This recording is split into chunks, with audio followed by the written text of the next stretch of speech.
It has been a hot minute since I've been on here. I'm sorry.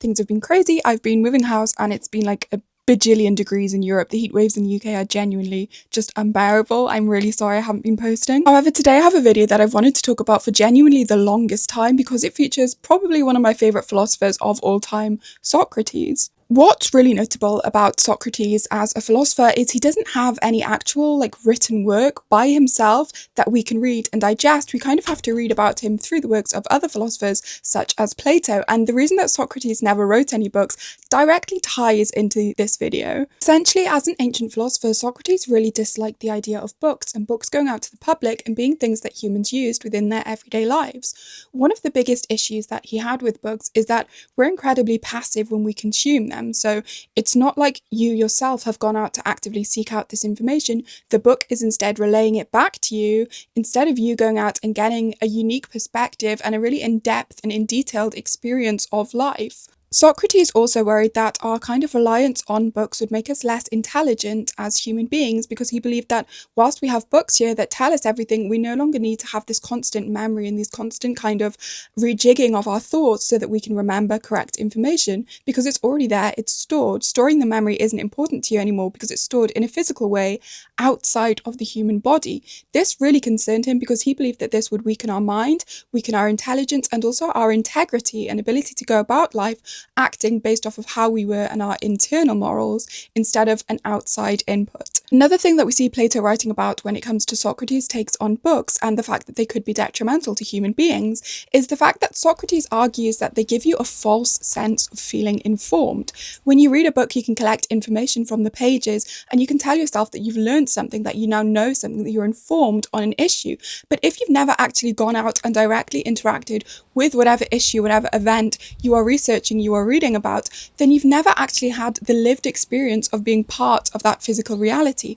And so in a way, Socrates argued that this kind of detached version of knowing all the facts but from a book and not from actual experience was a form of a kind of false sense of superiority when it came to being informed on a subject. One of the really important ideas in Greek philosophy was this idea of wisdom. Wisdom could only be gained through experience, through age, through time, through actually interacting with the world around you, and gaining knowledge is not the same as gaining wisdom. This reliance on kind of collecting information from books instead of going out into the world and becoming more wise with time and with experience really distressed Socrates. As far as we're concerned, one of the last kind of critiques that Socrates had about books was the fact that they cannot argue back with you. There is no dialogue, there is no conversation that can happen here. Books can only tell you exactly what they've had printed down or written down, and beyond that point, there's not really a discussion that you can have with this book because it's not a human being.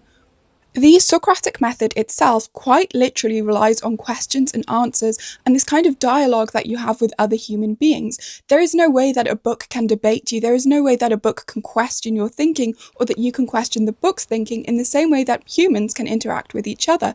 Because it's not a living being, because it's not a human being, you lose the dialogue that you would get within a conversation. The ability to be challenged, the ability to challenge, the ability to advocate for, to defend, to kind of argue out these kind of facts, this information that's been collected. All of this is lost when you read a book because there is no human physically alive and there to interact with you. And so you cannot actually partake in the Socratic method with a book because it's not a human being. Obviously, Socrates' kind of hesitance towards books never actually affected how many books have been printed and how humans interacted with printed text over the years since. Books became incredibly popular and they're now just a staple of human evolution and development of human intelligence, kind of memory. So much of society is built off of what we've learned and written and studied in books. They play an immense part and an immense role in making humans who we are today. But we're now seeing another shift whereby social media is becoming more of a thing and algorithms where we kind of are fed information through these kind of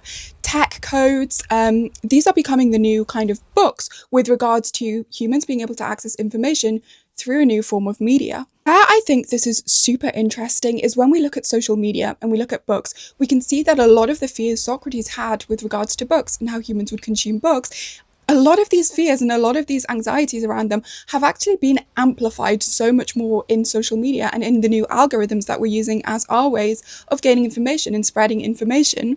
When it comes to Socrates' fear of memory loss and the use of books, there is absolutely no doubt in anyone's mind that doom scrolling not only takes time away from you, but makes you really kind of suffer from this brain fog that no longer enables you to recognize what you were even doing with that time.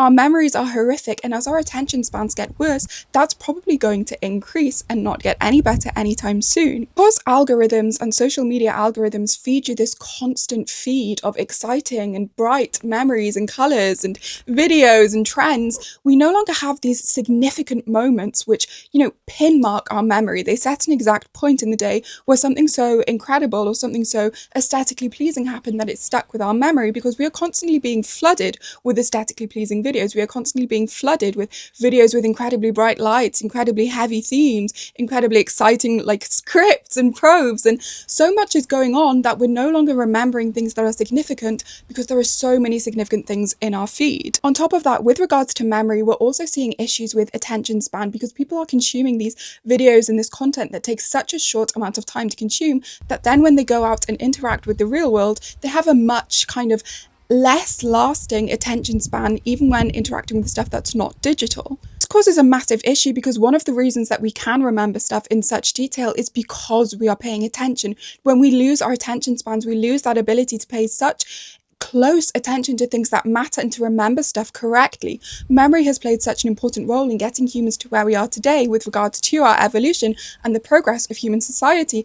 And the more damage we see done to our memory and our long-term, short-term memories with regards to consuming these algorithms constantly, the more damage we're going to see done to society, because people won't be able to pay close attention to issues anymore. They won't be able to pay close attention to their memories anymore, which will affect how they interact with society, themselves, the world around them, and their future. The next issue that Socrates obviously touched on with regards to books is that he was scared we were going to lose our wisdom because we had become reliant on gaining information from a different source that didn't involve us interacting with the real world.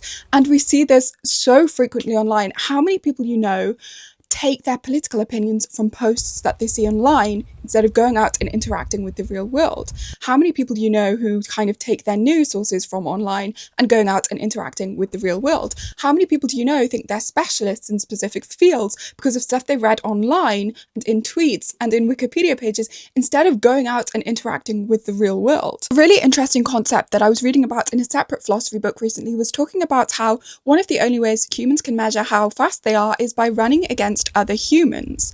For as far as you're concerned, you could be the fastest person on earth if you've never actually compared yourself to another runner. It's only when you run with another human being, with other human beings in a race running away from something, that we actually can conceptualize how good or bad we are or how fast or slow we are when it comes to running. And it's exactly the same with information. When we are consuming stuff online, we can kind of fall into this Dunning-Krueger effect where we genuinely believe that we've consumed so much information, we are experts within a field, within a political ideology, within thought, within sports, whatever it is online that you're consuming, you may become kind of convinced that you've become a professional at it. But in the same way that somebody who's never run amongst other people will never know how fast or slow they are, if you do not interact with people in the real world and real world professionals and go out and measure yourself, you will never know how good or bad you are within a specific field of interest. Obviously, with people gaining more and more followers online, this creates a massive rift and genuinely causes concerns for society, because people will be achieving roles and status symbols when they might not have the actual wisdom that they need to be within that role, to have that platform. And then last but not least, whilst you can argue online, there is no actual person there to debate and to kind of strategically and in a humane way argue and debate kind of topics with you. Ultimately, what we're seeing here is Socrates' fear of books become ever more important as we as human beings move from one medium to another. Yet again, however, with digital media, we're seeing the issues that would have occurred with books be amplified.